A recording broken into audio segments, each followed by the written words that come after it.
গাজীপুরের শ্রীপুরে অবৈধ অটোরিকশা জব্দ করতে গেলে পুলিশ সদস্যকে ঝুলিয়ে 1 কিলোমিটার নিয়ে গেলেন চালক। ভেতরে থাকা যাত্রীরা চিৎকারেও থামাতে পারেননি অটোরিকশা। এ ঘটনার একটি ভিডিও সামাজিক যোগাযোগ মাধ্যমে ছড়িয়ে পড়েছে।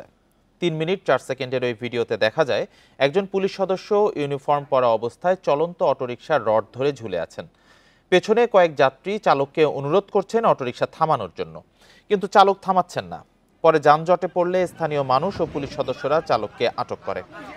ভুক্তভোগী মাওনা হাইওয়ে থানার কনস্টেবল কমল দাস জানান, বুধবার সকালে ঢাকা ময়মনসিংহ মহাসড়কে অবৈধ অটোরিকশা বন্ধে অভিযানের সময় একটি অটোরিকশা থামানো হয়।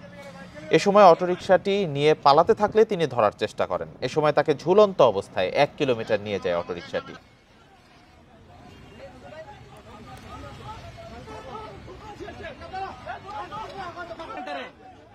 ভাই দেখছেন না, গাড়ি যাচ্ছিলেন না, ভিডিও আছে আমার।